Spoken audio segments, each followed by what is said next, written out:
pero también es una religión para el futuro. Pero si Cristo no ha resucitado, nosotros somos las personas más miserables de este mundo. Pero gracias a Dios que no lo somos, nos estamos regocijando y le damos gracias a Dios que aquí finaliza esa serie de sís condicionales que Pablo había estado presentando. Si usted analiza todo esto de una manera lógica, amigo oyente, entonces la única alternativa es la resurrección corporal del Señor Jesucristo. Esa es la única posición lógica que usted puede tomar, que Cristo resucitó de entre los muertos. Estas son las cosas que usted tiene que decir si Cristo no ha sido resucitado de entre los muertos.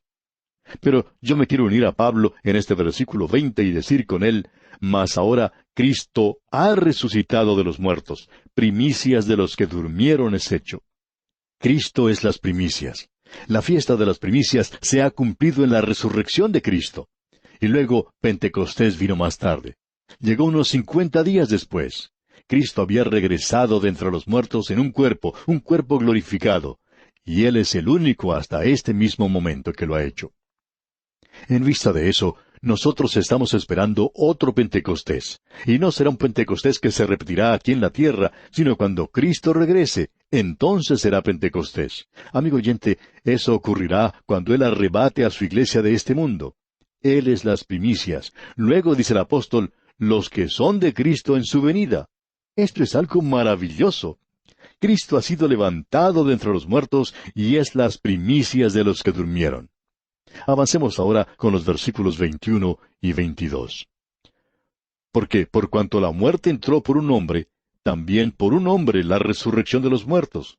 Porque así como en Adán todos mueren, también en Cristo todos serán vivificados.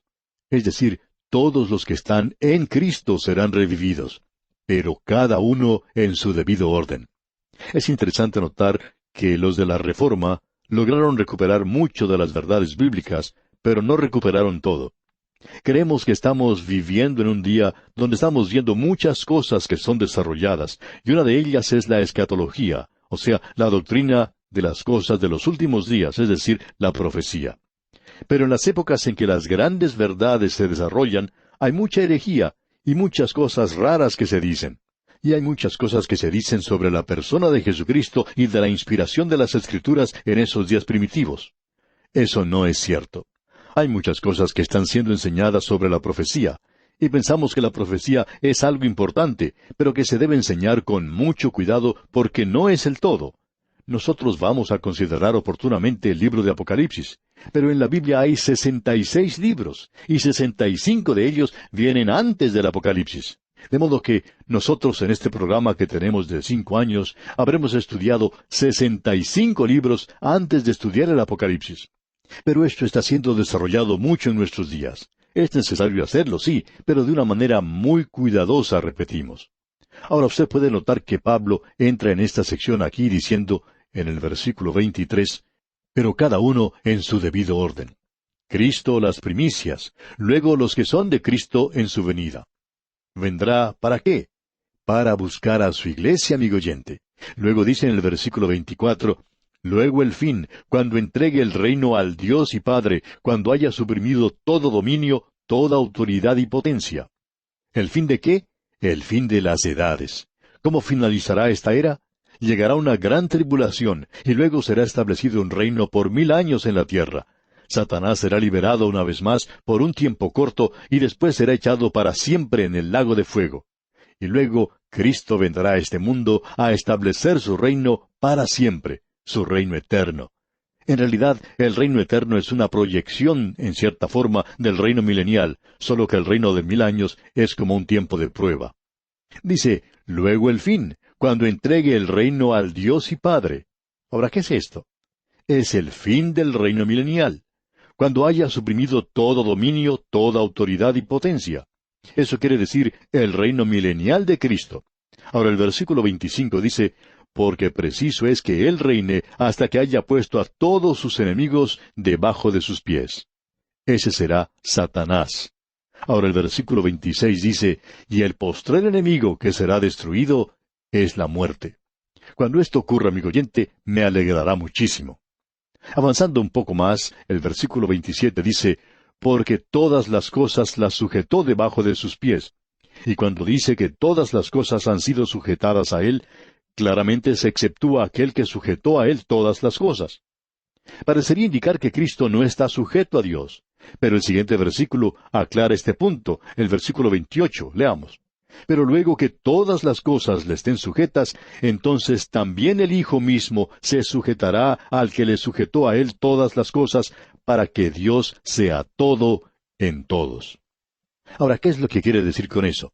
Está diciendo simplemente que cuando Él complete su reino milenial aquí en esta tierra, y cuando establezca su reino eterno, creemos que el trono será entregado a David y a los santos de la Iglesia. Quizá nosotros reinemos por medio de un apoderado, pero no será así durante el reino eterno. Creemos que será entregado a David. Y luego Él regresa a su lugar en los cielos, donde ha estado desde el mismo comienzo, para que Dios sea todo en todos. Y luego leemos en el versículo 29, de otro modo, ¿qué harán los que se bautizan por los muertos, si en ninguna manera los muertos resucitan? ¿Por qué, pues, se bautizan por los muertos? Usted recordará lo que dijimos anteriormente sobre el significado de esta palabra bautismo, que quería decir identificación. Ahora, Pablo no está hablando aquí de un bautismo por agua. El bautismo del que sabemos algo es el bautismo del Espíritu Santo. Pero Pablo está usando ahora la palabra bautizar de una manera diferente. Notemos lo que él dijo. De otro modo, ¿qué harán los que se bautizan por los muertos, si en ninguna manera los muertos resucitan? ¿Por qué, pues, se identifican por los muertos? Luego él dice en los versículos 30 y 31, ¿y por qué nosotros peligramos a toda hora? Os aseguro, hermanos, por la gloria que de vosotros tengo en nuestro Señor Jesucristo, que cada día muero.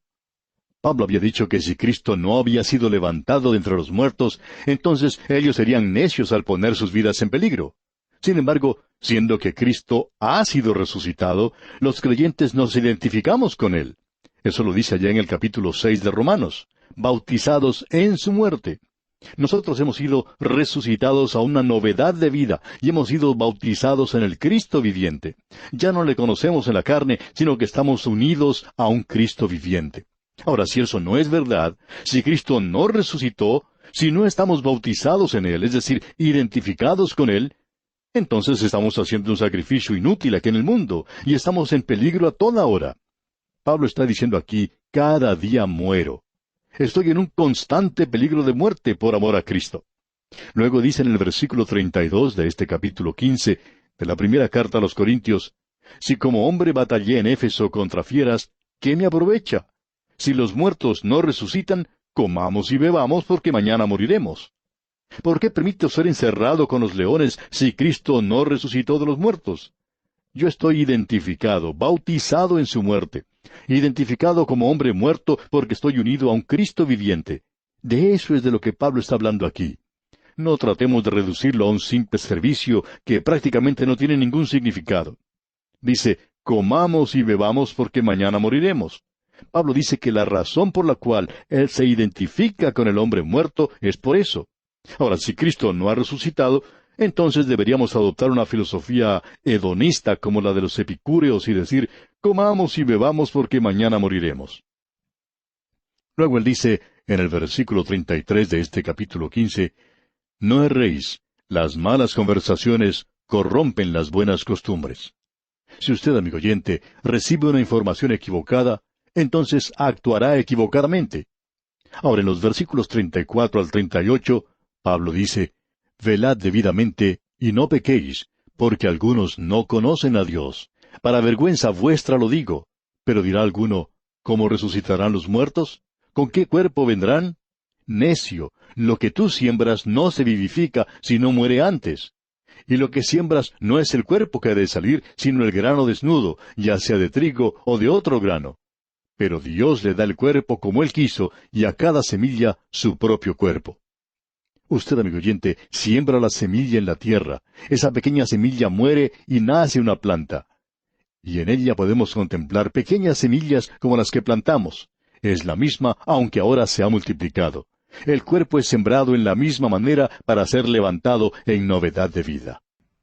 Continuamos hoy nuestro estudio en la primera carta del apóstol Pablo a los Corintios, y nos encontramos en el capítulo 15. Y en nuestro programa anterior estábamos viendo que si uno recibe una información equivocada, pues entonces actuará equivocadamente. Y eso es lo que Pablo implica aquí. Luego vimos que si uno siembra la semilla en la tierra, esa pequeña semilla muere y nace una planta. Y en ella podemos contemplar pequeñas semillas como las que plantamos. Es la misma, aunque ahora se ha multiplicado. El cuerpo es sembrado en la misma manera para ser levantado en novedad de vida. Ahora, al continuar nuestro estudio en el día de hoy, vamos a comenzar por observar algo que ya hemos visto, y es el versículo 35 de este capítulo 15 de la primera epístola a los Corintios. Queremos echar una mirada rápida a varias cosas que se presentan allí. Volvamos a leer hoy el versículo 35. Pero dirá alguno, ¿cómo resucitarán los muertos? ¿Con qué cuerpo vendrán? Como usted ve, hay dos preguntas en este versículo. ¿Cómo y con qué? Necesitamos retroceder un poco para observar esto por un momento. Los hombres no logran distinguir la diferencia que existe entre la resurrección del cuerpo y la inmortalidad del alma. Platón y Cicerón arguyeron a favor de la inmortalidad del alma.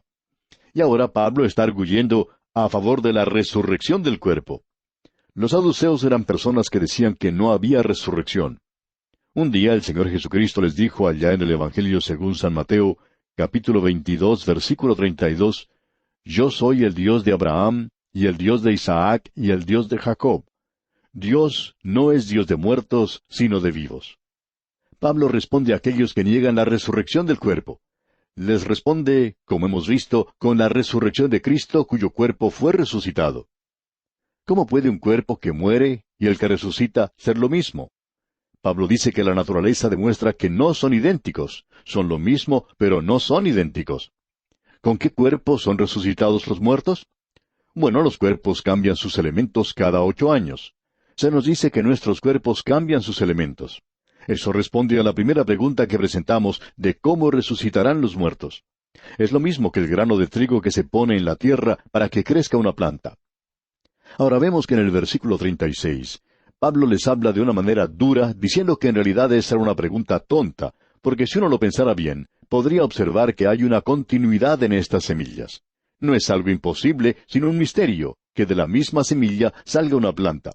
Y luego él hace la siguiente pregunta: ¿qué es la muerte? La muerte no lo es del espíritu o de la personalidad. El verdadero yo va a estar con el Señor si usted es un hijo de Dios. Pero el cuerpo se desintegra. La muerte quiere decir la separación del cuerpo de la persona del individuo. El cuerpo se echa a perder, se destruye, se corrompe, el polvo vuelve otra vez al polvo, las cenizas a las cenizas. Ese es el cuerpo. Y ahora Pablo responde a la segunda pregunta: ¿con qué cuerpo vendrán? Leamos los versículos 36 y 37 de este capítulo 15 de la primera epístola a los Corintios. Necio, lo que tú siembras no se vivifica, sino muere antes. Y lo que siembras no es el cuerpo que ha de salir, sino el grano desnudo, ya sea de trigo o de otro grano. La ilustración que Pablo está usando es de la semilla. Cristo es las primicias. Luego llegaremos nosotros.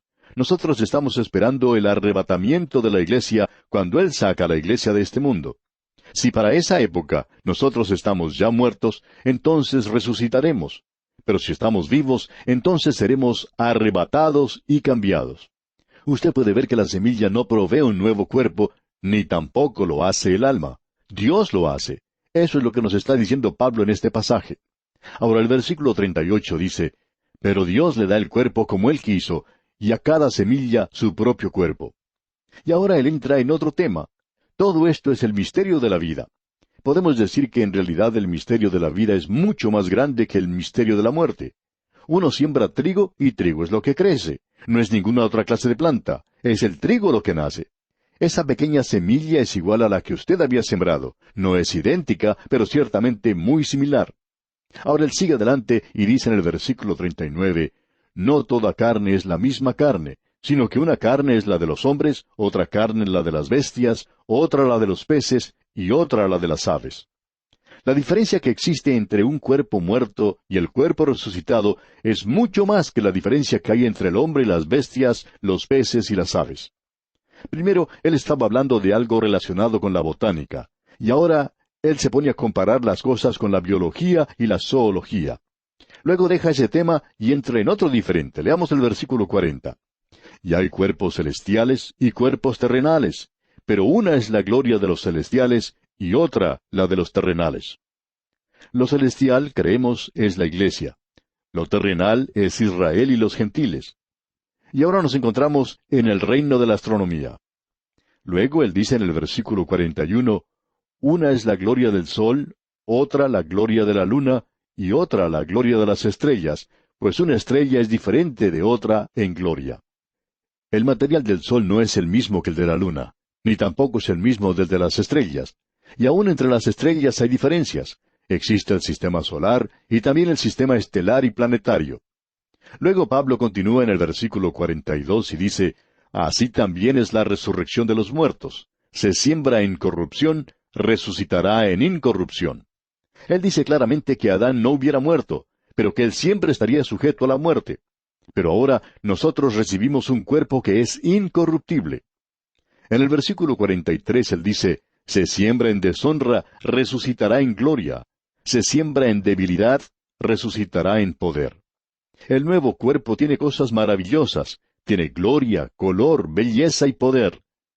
Luego Pablo dice en el versículo 44, se siembra cuerpo animal, resucitará cuerpo espiritual. Hay cuerpo animal y hay cuerpo espiritual. Hace muchos años, en los días del viejo modernismo y del fundamentalismo, un modernismo que nunca fue muy moderno ni lo es en el presente, cierta persona de tendencia liberal leyó una declaración en una reunión de teólogos, que en aquel tiempo eran modernos y fundamentales. Este hombre leyó un pensamiento y fue muy aplaudido por la concurrencia, porque lo había basado en este versículo y le dio énfasis a lo espiritual. Él dijo, este es un cuerpo natural, material, que será resucitado espiritual. Él dijo además, ustedes pueden apreciar, por tanto, que la resurrección es espiritual.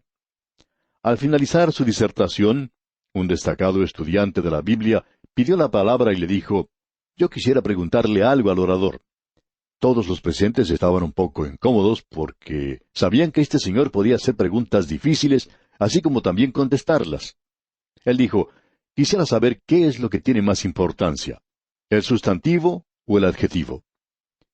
Por unos momentos hubo silencio, y luego el orador contestó, bueno, el sustantivo, por supuesto. Muy bien, le contestó su interlocutor. Me sorprende entonces que usted haya leído esa declaración en la forma en que lo ha hecho, porque usted puso el énfasis en el adjetivo y no en el sustantivo. El sustantivo es el cuerpo y el adjetivo es natural y espiritual. Ahora Pablo dice, se siembra cuerpo animal, material, resucitará cuerpo espiritual. Es el cuerpo el que continúa en la resurrección. Es simplemente una clase diferente de cuerpo. Eso es lo más importante que Pablo está diciendo aquí. Pero la resurrección es espíritu, es espiritual. Y amigo oyente, permítanos decirle que la declaración de ese hombre nunca llegó a publicarse. Ahora Pablo continúa diciendo aquí en el versículo 45 de este capítulo 15 de su primera carta a los Corintios, así también está escrito, fue hecho el primer hombre Adán, alma viviente, el postrer Adán, espíritu vivificante.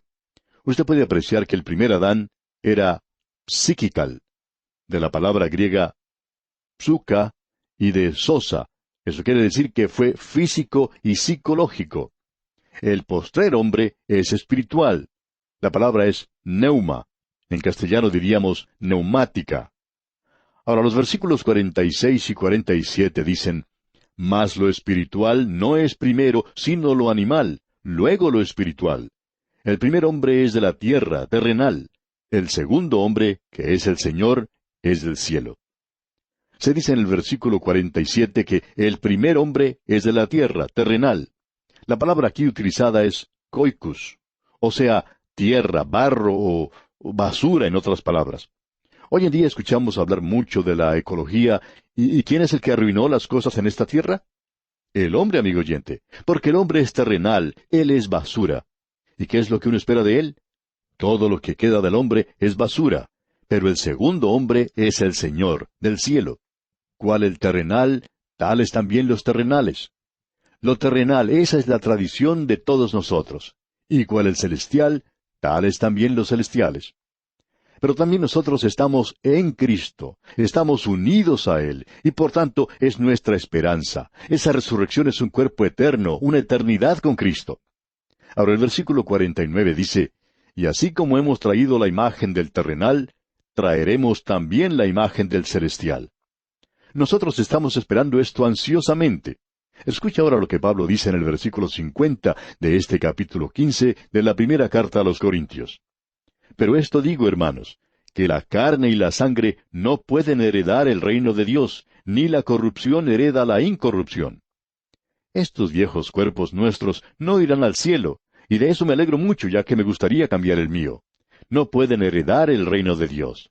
Ni la corrupción hereda la incorrupción.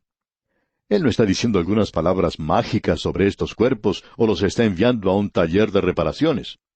Debemos recordar lo que se nos dijo de la semilla, que se pone en la tierra y muere. Luego crece no en forma idéntica, sino similar, y será hecho en un tabernáculo en el cual habitaremos nosotros. En algunos lugares, ciertas personas piden antes de morir que sus cenizas sean esparcidas sobre el mar.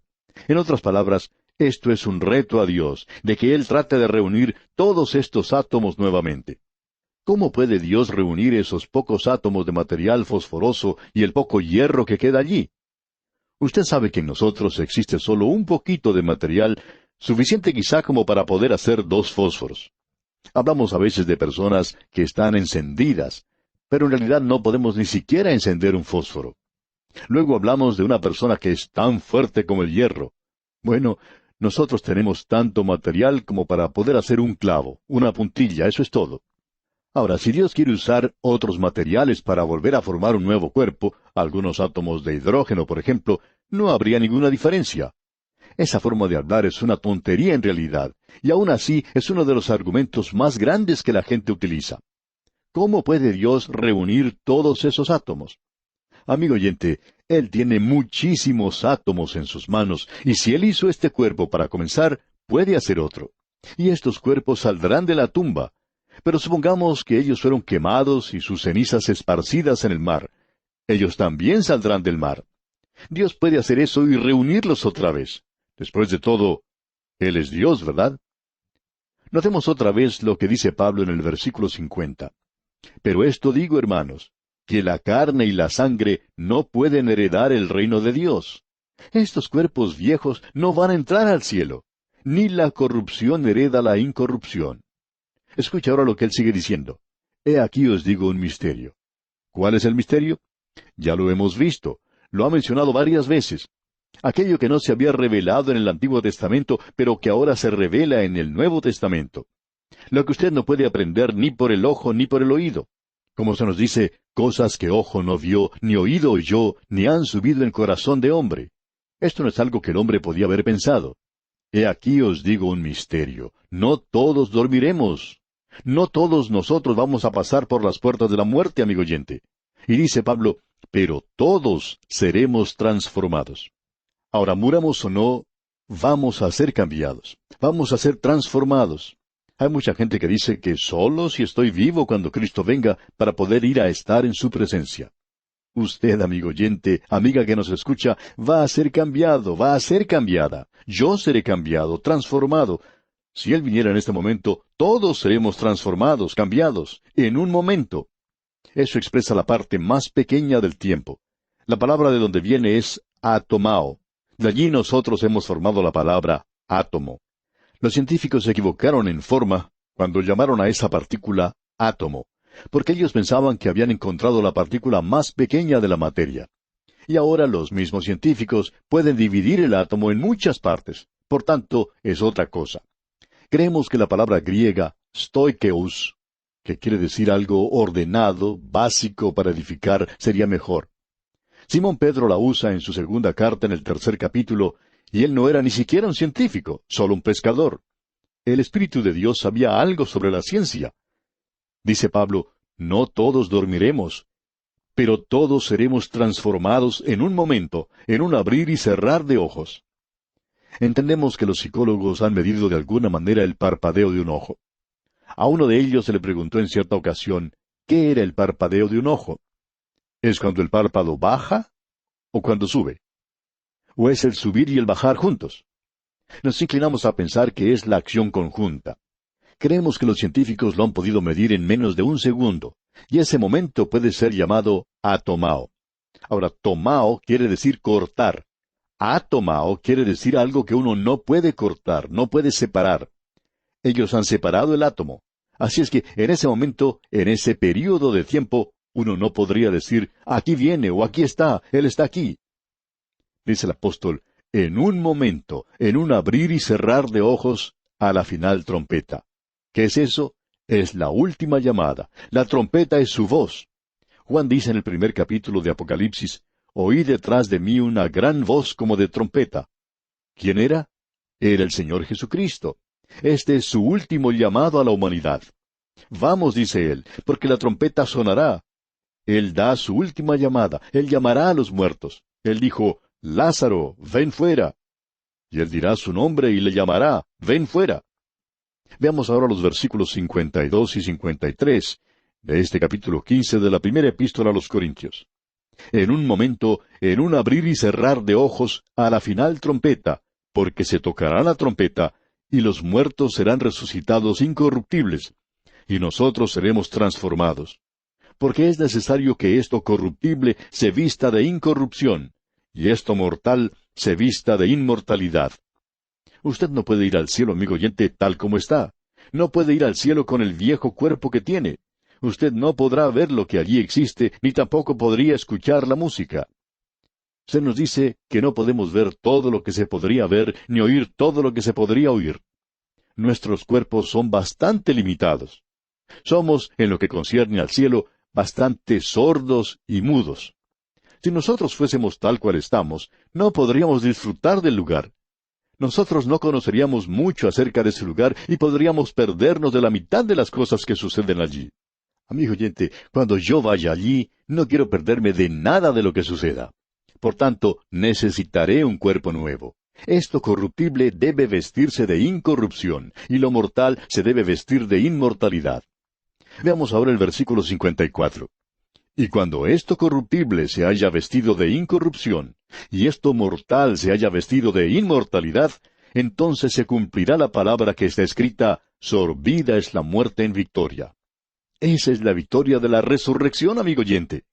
Y ahora el versículo 55 dice, ¿dónde está, oh muerte, tu aguijón? ¿Dónde, oh sepulcro, tu victoria? Esto es lo que yo siento en cuanto a la muerte física. Hace ya algún tiempo un maestro de la Biblia dijo que a la muerte se le había quitado el aguijón. Y él decía que era como la abeja a la que se le había quitado el aguijón. Bueno, pensamos que no podemos saber cuando una abeja tiene el aguijón o si se lo han quitado. No podemos detener a cada abeja que pasa y preguntarle si se le ha quitado el aguijón o no. Por tanto, yo le temo a cada abeja que veo, tenga o no tenga el aguijón. Sí, amigo oyente, la muerte ha perdido su aguijón, porque nosotros podemos mirar más allá de la muerte. Es como una puerta que se abre a las vastas regiones de la eternidad. Es el comienzo, no del tiempo, sino de la eternidad. Con todo, a mí no me gusta pasar por esa puerta. Ahora también dice Pablo, ¿dónde está, oh sepulcro, tu victoria? El sepulcro no va a obtener su victoria. Eso le sucede a todo hombre hoy. Muchos han obtenido éxito, triunfos en esta vida, como ser un buen hombre de negocios, por ejemplo. Pero en realidad han sido un fracaso porque la muerte los conquistó. Muchos políticos han sido elegidos a ocupar altos puestos y luego han muerto en ejercicio de sus altas funciones. Algunos presidentes han muerto en la presidencia, subieron hasta ese alto sitial, tuvieron una victoria, pero la muerte fue la que los conquistó. La muerte es un monstruo tremendo, ¿verdad? Pero Cristo ya ha pasado por ese camino. Así como el arca pasó por el río Jordán hacia la otra ribera, Cristo ha cruzado las aguas de la muerte por mí. Y me dice, yo soy tu pastor. No solo te he guiado por esta vida, sino que también te guiaré por las profundas aguas de la muerte y te llevaré conmigo a la eternidad. Así es que yo soy como un pequeño niño con miedo, pero pongo mi mano en la mano que ha sido traspasada por los clavos en la cruz, y Él me llevará hacia el lugar seguro.